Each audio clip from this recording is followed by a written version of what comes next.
যুক্তরাষ্ট্র ও ইসরায়েলের স্থায়ী যুদ্ধবিরতির প্রচেষ্টার মধ্যেই মধ্যপ্রাচ্য জুড়ে দীর্ঘস্থায়ী সংঘাতের প্রস্তুতি হিসেবে প্রতিবেশী দেশগুলোর ভূখণ্ড জবরদখল করছে ইসরায়েল।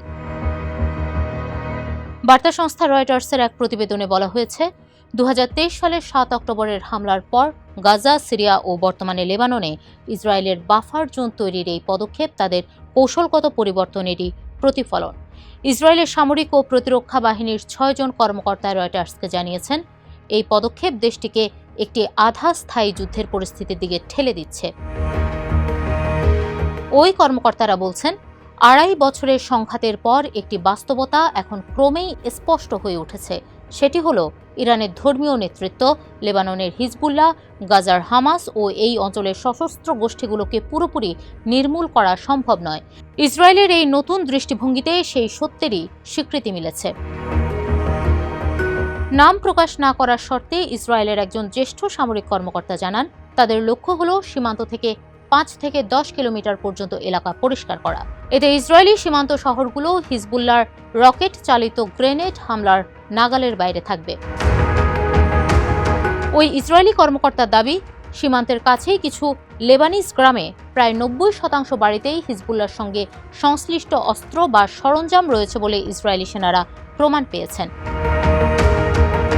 ওই কর্মকর্তার দাবি, এর অর্থ হলো এই বাড়িগুলোকে শত্রুর সামরিক অবস্থান হিসেবে গণ্য করা হচ্ছে এবং এগুলো অবশ্যই ধ্বংস করতে হবে, কারণ দক্ষিণ লেবাননের অনেক গ্রাম পাহাড়ের চূড়ায় অবস্থিত হওয়ায় সেখান থেকে সরাসরি ইসরায়েলি শহর বা সেনা ক্যাম্প পর্যবেক্ষণ করা যায়।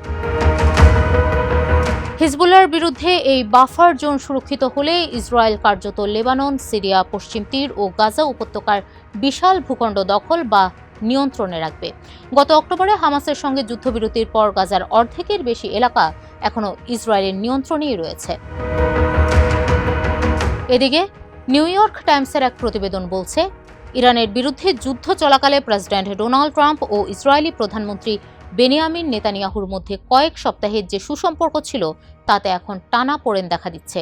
ট্রাম্প ইরানের সঙ্গে একটি শান্তি চুক্তির চেষ্টা করায় তাদের নিজ নিজ দীর্ঘমেয়াদী লক্ষ্যগুলোর মধ্যে পার্থক্য প্রকাশিত হয়ে পড়ছে।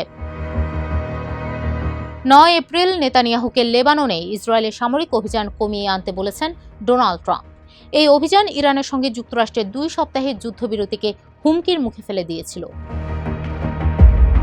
তবে নেতানিয়াহুর কাছে হরমুজ প্রণালীর চেয়ে লেবাননে ইরান সমর্থিত হিজবুল্লাহ যোদ্ধাদের উপস্থিতি অনেক বেশি গুরুত্বপূর্ণ। অন্যদিকে ট্রাম্পের প্রধান অগ্রাধিকার হলো ওই জলপথ দিয়ে তেলবাহী জাহাজ চলাচলের অনুমতি নিশ্চিত করা। উগ্রবাদী নেতানিয়াহু ইরানের শাসন ব্যবস্থাকে দুর্বল হিসেবে দেখছেন। তিনি তেহরানের ওপর সামরিক বা অর্থনৈতিক চাপ কমাতে চান না। অন্যদিকে ট্রাম্প এমন একটি যুদ্ধের ইতি টানতে আগ্রহী যা গ্যাসের দাম বাড়িয়ে দিয়েছে, তার সমর্থকদের দুশ্চিন্তায় ফেলেছে এবং তার রাজনৈতিক অবস্থানকে হুমকির মুখে ফেলেছে।